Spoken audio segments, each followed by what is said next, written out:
함께 주시는 말씀은 누가복음 1장 46절로부터 56절의 말씀입니다. 누가복음 1장 46절로부터 56절의 말씀, 우리 한 목소리로 함께 합독하십니다. 마리아가 이르되 내 영혼이 주를 찬양하며 내 마음이 하나님 내 구주를 기뻐하였음은 그의 여종의 비천함을 돌보셨음이라. 보라, 이제 후로는 만세의 날을 복이 있다 일컬으리로다. 능하신 이가 큰 일을 내게 행하셨으니 그 이름이 거룩하시며 긍휼하심이 두려워하는 자에게 대대로 이르는도다. 그의 팔로 힘을 보이사 마음의 생각이 교만한 자들을 흩으셨고 권세 있는 자를 그 위에서 내리치셨으며 비천한 자를 높이셨고 줄이는 자를 좋은 것으로 배불리셨으며 부자는 빈손으로 보내셨도다.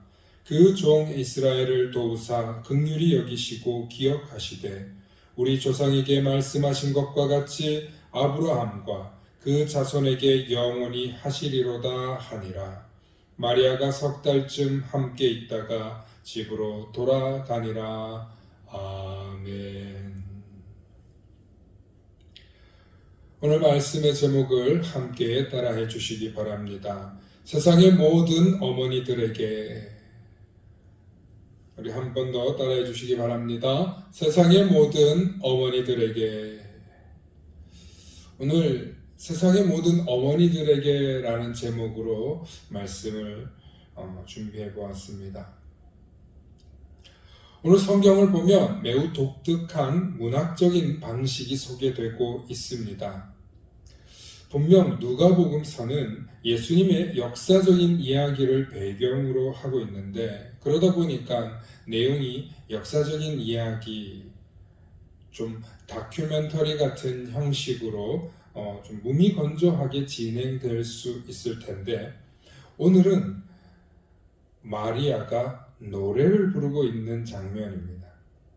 다소 그 내용이 장엄하고 또 깊이가 있지만, 좀 무거운 내용도 담겨 있지만, 분명히 마리아는 노래의 형식을 빌어서 지금 말하고 있는 것입니다. 바로 이 점이 누가복음이 가지고 있는 매우 수준 높은 문학적인 기법이 담겨 있는 복음서라는 것입니다. 다른 복음서들과는 다르게 누가복음서는 아주 다양한 장르의 문학적 방법을 사용하면서 많은 사람들이 재미있게 듣고 또 감동받으면서 듣고, 그리고 또 때로는 사람들에게 도전의식을 주는 거룩하고 장엄하고 또 이야기처럼 쉽고, 그렇게 많은 사람들이 듣고 이해하기 쉬운 그런 문장과 말들로도 기록되어 있습니다. 바로 이 점이 누가복음에 나타난 특징인데, 그렇다면 오늘 마리아의 노래를 통해서 어떤 내용을 말하고 있는가를 저와 여러분들이 살펴보기 원합니다. 오늘 본문에 나오는 마리아의 노래를 자세히 살펴보면 그 속에 마리아의 깊은 신앙과 기쁨과 찬미가 담겨 있습니다. 먼저 오늘 본문을 보면 마리아의 현 주소가 나와 있습니다. 즉 마리아의 현 상태를 말해주고 있고, 두 번째 마리아의 신앙이 나와 있습니다. 그리고 세 번째 마리아의 소망, 마리아의 바람이 담겨 있습니다. 오늘 세 부분으로 나눠서 여러분들과 함께 살펴보길 원하는데, 먼저 46절과 48절의 말씀 우리 함께 봅니다.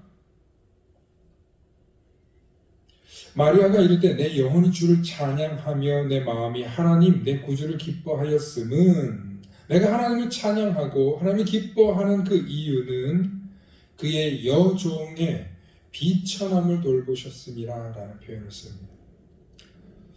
비천하다, 보통 노예나 혹은 종이나 혹은 죄인이나 이런 사람들에게 쓰이는 표현이 비천하다라는 표현일 것입니다. 마리아의 고백 속에서 왜 이런 고백이 담겨져 있었던 걸까요? 마리아는 왜 나 자신을 비천하다라고 표현했을까요? 아마 먼저는 절대적인 하나님 앞에서 인간으로서 연약한 인간은 피조물인 자기 자신에 대해서 비천하다라는 표현을 썼는지도 모릅니다. 즉 인간의 연약함을 인정하고 인식하고 높고 높은 하나님에 대한 경외감을 더 드러내고 찬양하기 위해서 이렇게 비천하고 낮은 여종을 찾아와 주셨다, 이런 표현으로 고백해도 무방할 것입니다. 그런데 사실 역사적인 배경을 살펴보면 마리아는 지금 나라를 잃고 있는 상황입니다. 이스라엘은 오랫동안 로마의 속국으로 나라의 주권을 잃은 지 오래였습니다. 나라를 잃고 있는 시대에 여성으로 살아간다는 것이 결코 쉬운 일은 아닐 것입니다. 어린 여인의 이 고백이 단순한 고백이 아니라 정말 우리 민족을 대변하는 한 어린 여인의 고백이라고도 봐도 무방할 것입니다. 왜 그런가 하면 마리아는 자신의 신앙을 지키기 위해서, 그들은 유대인 집단 거주지에 살고 있었을 뿐만 아니라 자신들의 신앙을 지키기 위해서 그들은 끊임없이 로마의 핍박과 압제를 받고 있었던 지역입니다. 특별히 그의 사촌인 사가랴의 집을 가는 내용을 봐도 그렇습니다. 오늘 마리아가 엘리사벳을 만나러 가서 그곳에서 엘리사벳과 함께 대화를 나누다가 이런 노래를 부르는 장면으로 나오는데, 세례 요한의 탄생을 기뻐하며 마리아가 사가랴의 집 엘리사벳의 집에 방문했는데 그 집이 어디냐면 바로 산골 어느 지역이라고 기록되어 있습니다. 이스라엘 당시에 예루살렘을 제외한 모든 지역들은 전부 다 아주 가난한 지역 시골이라고 볼 수 있습니다. 도시 지역이라고 말할 수 있는 지역은 몇 군데 되지 않습니다. 사가랴가 당대의 누구입니까? 유대인 제사장입니다. 분명 유대인 제사장이라고 한다면 어느 정도 배움이 있는 사람이고 학식이 있는 사람이라고도 볼 수 있습니다. 그리고 훌륭한 가문의 사람들입니다. 뿐만 아니라 마리아 또한 나중에 다윗의 자손인 요셉과 결혼하게 되지 않습니까? 즉 마리아는 사촌인 엘리사벳과의 친척 관계이고 그의 남편인 요셉은 다윗의 후손이라는 것입니다. 그런데 이 사람들이 부유하게 살았냐? 아니라는 거예요. 이 엘리사벳의 가문이 누굽니까? 아론의 후손이 아론의 후손. 그러면 얼마나 위대한 후손의 가문이에요. 그런데 정말 못 사는 시골 집안에 살았다. 대제사장인 집안의 후손으로 태어났는데 아주 시골 촌부로 살고 있다는. 그리고 사가랴 역시 제사장 반열에 있는 사람인데 그 또한 아주 공색한 시골에 살고 있었다는 것입니다. 이처럼 모든 사람들이 위대한 가문일지 몰라도 그들의 삶은 지금 비천한 상황에 놓여 있었다는 것입니다. 그렇기 때문에 지금의 자신의 모습도 매우 초라하기 그지없는 상태임을 또한 고백하고 있는 것입니다. 두 번째는 마리아의 신앙이 담겨있는 내용입니다. 49절과 53절의 말씀입니다. 49절에 능하신 이가 큰 일을 내게 행하셨으니 그 이름이 거룩하시며 긍휼하심이 두려워하는 자에게 대대로 이르는도다. 그의 팔로 힘을 보이사 마음의 생각이 교만한 자들을 흩으셨고 권세 있는 자를 그 위에서 내리치셨으며 비천한 자를 높이셨고 줄이는 자를 좋은 것으로 배불리셨으며 부자는 빈손으로 보내셨도다. 여러분, 먼저 마리아는 하나님께서 자기 자신에게 큰 일을 행하셨음에 감사하고 있습니다. 그리고 그의 크고 능하신 팔로 어떤 일을 행하셨나 고백하고 있냐면 마음의 생각이 교만한 자들을 흩으셨고 권세 있는 자를 그 위에서 내리치셨으며 비천한 자를 높이셨고 줄이는 자를 좋은 것으로 배불리셨으며 부자는 빈손으로 보내셨도다. 이런 고백을 하고 있습니다.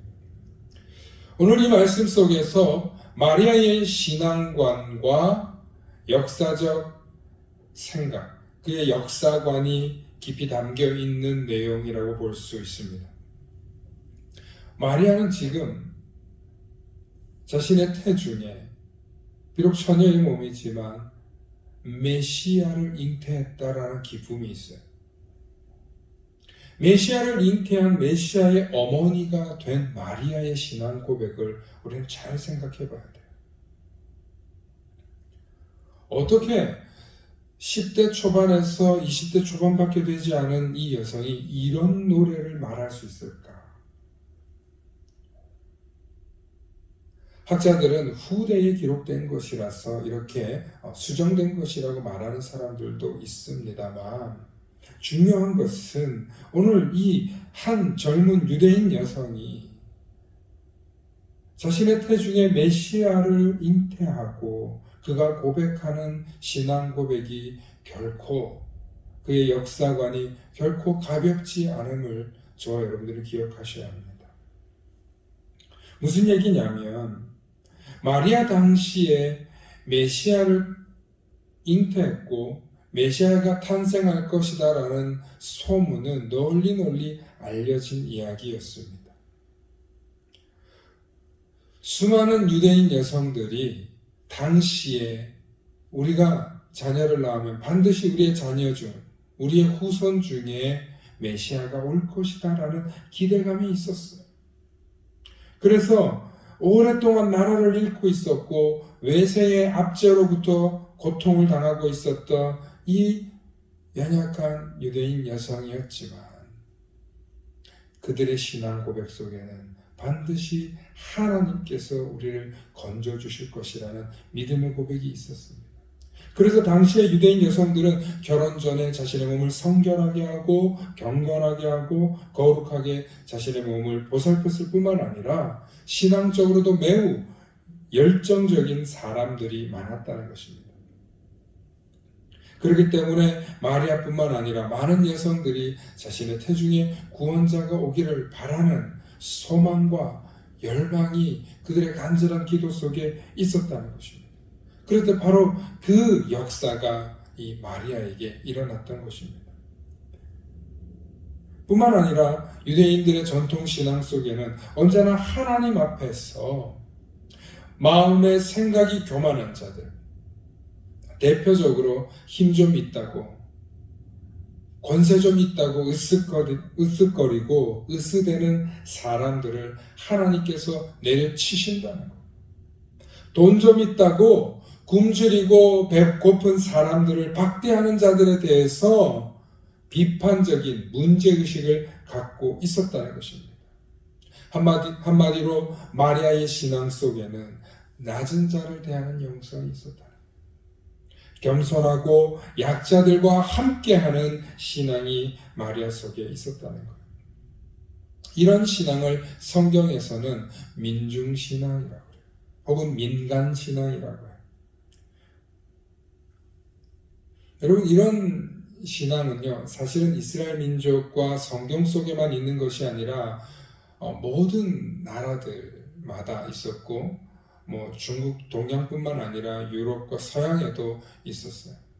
특별히 우리나라에도 그런 신앙이 있었는데 실제로 잘 적용되지 못해서 늘 문제가 되기는 했지만 분명히 있었던 것은 왕족들에게도 이런 생각이 있었어요. 민심이 천지입니다. 즉 민심을 거스르면 하늘의 마음을 읽지 못하는 것이다 라는 생각들을 가지고 있었어요.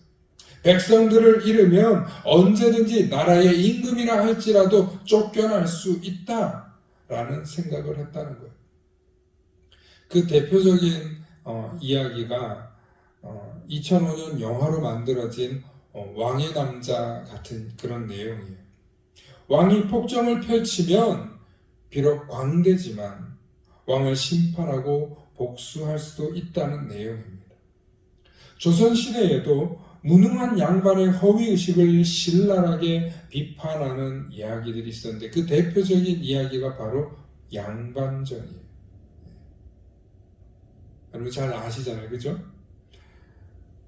이처럼 우리 민족뿐만 아니라 모든 나라의 백성들은 민의라는 게 있었어요. 민중들의 옳다라고 보는, 민중들의 마음을 중심으로 보는 의식이 있었어요. 바로 이런 정서가 이스라엘 백성들에게는 신앙적인 정서로 녹아져 있었는데 오늘 마리아에게도 하나님을 경외하면서도 동시에 나라를 어지럽게 하는 자들, 백성들을 힘들게 하는 자들을 하나님께서 심판하셨고 하나님께서 다스리셨노라 하는 고백을 오늘 노래 속에 담고 있는 것입니다. 이것이 바로 마리아가 가지고 있는 신앙의 자세였던 것입니다. 세 번째는 마리아의 소망과 바람이 담겨 있는데 54절과 55절의 말씀을 함께 봅니다. 그 종 이스라엘을 도우사 긍휼히 여기시고 기억하시되 우리 조상에 말씀하신 것과 같이 아브라함과 그 자손에게 영원히 하시리로다 하니라. 아멘. 여러분 54절에 그 종 이스라엘을 도우사, 지금까지 마리아의 모든 고백은 하나님의 종으로 부름받은 이 백성, 이 나라, 이 민족을 향하여 노래를 대변하고 있는 것이에요. 하나님 이 백성을 기억해 주시옵소서. 하나님 이 민족을 불쌍히 여겨 주시옵소서. 하나님 이 나라를 긍휼히 여겨 주시옵소서 하는 그런 신앙적 자세가 담겨 있다는 것입니다. 오랫동안 이스라엘 민족들이 고백해온 아브라함의 믿음, 하나님께서 우리를 택하셨고 하나님께서 우리를 하나님의 제사장으로 삼으셔서 이 나라와 이 민족을 통하여서 하나님이 세계 만국을 변화시키고 구원하시리라. 우리는 모두 다 하나님의 백성이 되리라 하는 그런 믿음의 고백을 마리아는 하고 있었다는 것입니다. 비록 이스라엘 민족들이 범죄하여 하나님을 떠나고 하나님 앞에서 우상을 섬겨서 이렇게 버림받고 고난당하지만 하나님 우리를 반드시 구원해 줄 줄 믿습니다. 아니 하나님 언젠가 우리를 건져주시고 압제 속에서 구원해 주실 것을 기다렸습니다. 이제 그때가 지금이군요. 제 태중에 이 아들을 통하여서 하나님 그 역사를 펼치시겠군요 하는 그런 꿈과 소망이 마리아에게 담겨 있었다는 거예요. 얼마나 큰 꿈과 포부가 이 노래 속에 담겨 있는지 오늘 저와 여러분들은 묵상할 수 있기를 바랍니다. 특별히 내 나라를 기억하시고 이 민족을 인도해 주실 것을 바라는 마리아의 애국, 애민 정신이 그녀의 노래 속에 담겨 있다는 것입니다. 물론 예수님의 어머니니까 이렇게 대단하시겠지 당연하게 생각할 것이 아닙니다. 이제 불과 10대 후반에서 20대 초반밖에 되지 않은 이 여인이 어떻게 이와 같이 놀라운 믿음의 고백을 또한 나라와 민족을 위해서 간구하는 노래를 부를 수 있냐 이 말입니다.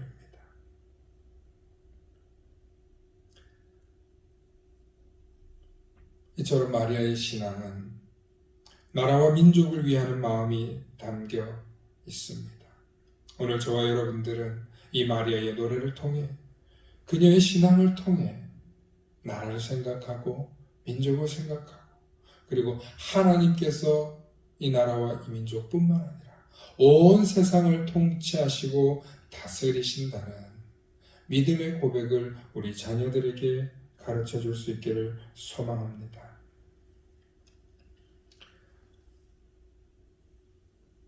우리가 마리아의 신앙을 보고 배울 점이 참 많이 있는데 특별히 모든 어머니들에게 부탁하고 싶은 것이 있습니다. 현대를 살아가는 대부분의 부모들, 특히 어머니들은 내 자녀가 잘 되길 정말 간절히 바랄 것입니다. 안 그런 어머니가 어디 있겠습니까? 그 그런데 대부분의 어머니들이 내 자녀를 잘 키우기 위해 마리아와 같은 신앙이 되어야 한다는 것은 잘 모르고 살아간다는 것입니다. 여러분, 우리나라가 이렇게 눈부신 성장과 부흥을 이룬데 바로 교회가 있습니다. 대한민국이 이렇게 발전하고 성장하는데 큰 힘을 보탠 정보와 그리고 많은 사람들의 외국의 원조와 도움을 받는 데에는 반드시 교회의 도움이 있었습니다. 그러나 단순히 교회만 있었던 것이 아니라 그 교회에서 기도하는, 내 자녀를 훌륭하게 키우려는 수많은 믿음의 어머니들의 기도가 있었기 때문에 이 나라를 이끄는 수많은 리더들과 일꾼들이 세워진 줄로 믿습니다. 지금 이제야 대한민국이 좀 잘 산다고 우리가 좀 안주하고 또 자부심을 가지고 살아갈 수는 있겠지만 사실 대한민국은 언제나 세계 열강들 속에서 언제라도 부서지고 깨질 수 있는 위치 속에 있는 나라입니다. 그럼에도 불구하고 이러한 어려움 속에서도 지금까지 선전하고 있는 이유는 아직까지도 믿음의 사람들이, 믿음의 어머니들이 자녀들에게 신앙을 가르치고 자녀들을 위해서 기도하고 내 자녀들이 나라와 민족을 위해서 훌륭하게 자라주길 바라는 어머니의 기도에 뒷바라지가 있기 때문인 줄로 저는 믿습니다. 지금도 수많은 어머니들이 내 자녀를 어떻게 하면 훌륭하게 키워야 할까 고민하고 또 고민하고 있는 줄 압니다. 그런데 여러분, 우리 아이들을 정말 잘 키우기 위해서 학원도 보내고 가외도 시키고 이 모양 저 모양으로 잘 꾸미고 잘 먹이고 잘 가르치지만 그래서 심지어는 좋은 학군이라는 곳으로 아파트로 이사가서 그곳에서 내 자녀들을 키우고 양육하면 더 잘 될 것 같지만 여러분, 그곳에 가서도 여전히 경쟁은 계속된다는 것입니다. 여러분, 그곳에서도 여전히 아이들이 경쟁 속에서 스트레스를 받고 상처를 받고 도태되어서 오히려 그곳에서 더 많은 문제들이 일어나고 있다는 것이 통계들이 말해주고 있습니다. 어쩌면 저 시골보다 대도시 지역에서 무한 경쟁을 하며 살아가는 우리 아이들이 더 불행해하고 있고 정신과 상담을 받고 있고 훨씬 더 많은 심적, 정신적 장애를 겪고 있다는 것은 참 통탄할 만한 일입니다. 오늘날 대부분의 어머니들이 내 자식이 잘 먹고 잘 살기를 바랍니다. 그래서 더 좋은 학군, 더 좋은 집을 빚을 크게 지고 가면서도 이사를 갑니다. 그런데 우리 아이들이 왜 공부를 해야 하는지, 왜 학교를 열심히 다녀야 하는지, 무엇 때문에 너희들이 이렇게 열심히 살아야 하는지 그 뿌리를 제대로 가르쳐주지 못하고 있다는 거예요. 네가 왜 열심히 살아야 되는지, 네가 왜 열심히 공부해야 하는지, 네가 왜 최선을 다해야 되는지 우리 아이들에게 성공을 위해서, 부자가 되기 위해서라는 것만으로 가르치면 우리 아이들은 그것이 오래가지 않아요.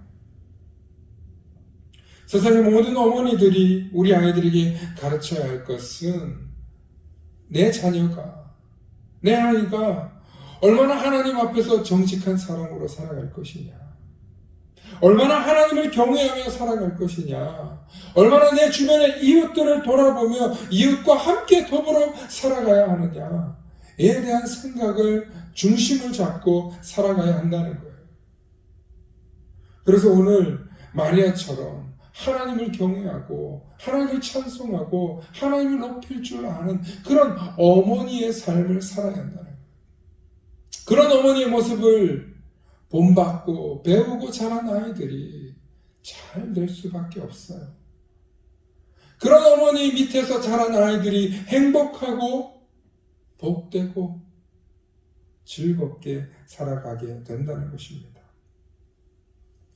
세상의 많은 어머니들이 내 자녀가 잘 되길 바라면서 정작 어머니 자신의 인격을 수양하거나 어머니 자신의 신앙을 돌아보면서 내가 영적인 사람이 되어야 한다는 것은 잘 깨닫지 못해요. 놀랍게도 학식이 뛰어난 부모가 자녀를 더 잘 키우는 것이 아니라 아이를 위해서 기도하고 눈물로 뒷바라지하고 지지하는 어머니가 자녀를 더 잘 키우더라는 것입니다. 할렐루야. 그러므로 저와 여러분들은 우리 자녀들을 위해서 눈물로 기도하고 지지하고 칭찬하고 사랑해 줄 수 있기를 소망합니다. 아이들은 어머니의 따뜻한 말과 위로와 격려를 통해서 그리고 어머니의 그 뜨겁고 열정적인 신앙을 통해서 아이들이 바른 길로 잘 자라게 된다는 것입니다. 그러므로 오늘 말씀을 통해서 마리아와 같은 믿음을 배우실 수 있기를 축원합니다. 부디 내 자녀가 아니라 그분의 자녀로 키우실 수 있기를 바랍니다. 부디 내 자녀의 행복만을 위해서 키우는 것이 아니라 내 자녀가 누구를 의지하며 살아야 하는지, 내 자녀가 누구와 함께 더불어 살아가야 하는지, 내 자녀가 친구들과 주변 이웃들과 심지어 연약한 사람들, 가난하고 장애우들과도 함께 살아가야 한다는 것을 인식하며 그들을 위해서 나누고 봉사할 줄 아는 그런 자녀로 살아갈 수 있도록 양육하시는 저와 여러분들 되시기를 바랍니다. 그러기 위해서는 어머니가 먼저, 내가 먼저 믿음의 본을 보이셔야 할 줄로 믿습니다. 그런 믿음의 사람, 그런 믿음의 어머니, 믿음의 본이 되는 어머니가 되시길 간절히 바라며 오늘 말씀을 마칩니다. 함께 기도하시겠습니다. 사랑의 아버지 하나님 고맙고 감사합니다. 하나님, 예수님의 어머니라서가 아니라 정말 마리아의 신앙을 통해서 우리가 어떻게 어머니로서 부모로서 살아야 하는지 돌아보게 해주시니 감사합니다. 하나님, 우리의 자녀들을 위해서 얼마나 애쓰고 수고하는 어머니들이지 않습니까? 내 자녀를 위해서 얼마나 수고하고 애쓰는 아버지들이지 않습니까? 그런데 정작 우리 자녀들을 위해서 기도하고 우리 자녀들을 위해서 믿음의 본이 보일 생각은 하지 못하고 살아왔음을 주님 고백합니다. 주님, 우리 마음 가운데 주님을 더욱더 의지하며 주님을 더욱더 신뢰하며 주님께 더욱더 경외하며 주님만을 영광 돌리며 주님만을 의지하며 하나님 앞에서 정직한 자로 하나님 앞에서 본이 되는 자로 하나님 앞에서 거룩하고 경건한 자로 살아가기를 그런 본이 되는 어머니로 그런 본이 되는 아버지로 살아가는 우리 모두가 되게 하여 주시옵소서. 내 자녀들에게 믿음의 본을 보일 줄 아는 그런 어머니, 아버지 될 수 있도록 인도하여 주시옵소서. 감사드리며 우리 주 예수 그리스도의 이름 받들어 간절히 기도 올리옵나이다. 아멘.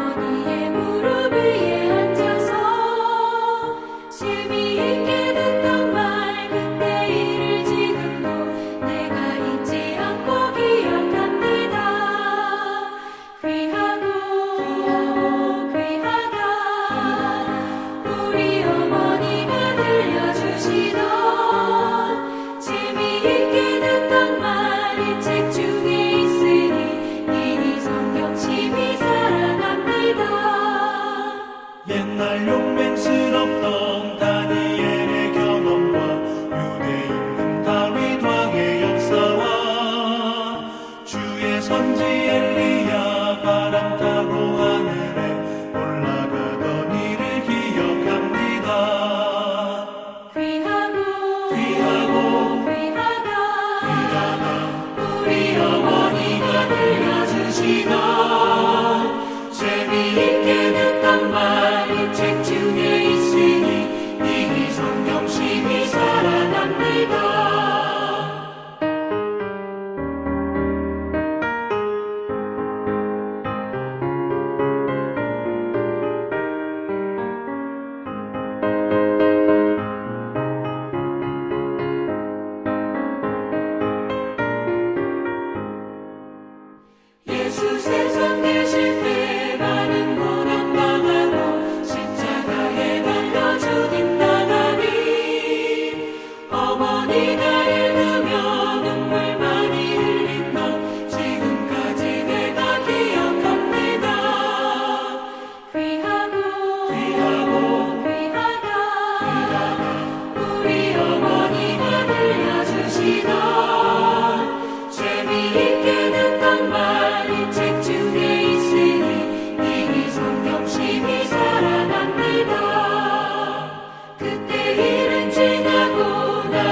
함께 주기도 하십니다. 하늘에 계신 우리 아버지여, 이름이 거룩히 여김을 받으시오며 나라가 임하옵시며 뜻이 하늘에서 이루어진 것 같이 땅에서도 이루어지이다. 오늘 우리에게 일용할 양식을 주시옵고 우리가 우리에게 죄 지은 자를 사하여 준 것 같이 우리 죄를 사하여 주시옵고 우리를 시험에 들게 하지 마시옵고 다만 악에서 구하옵소서. 나라와 권세와 영광이 아버지께 영원히 있사옵나이다. 아멘.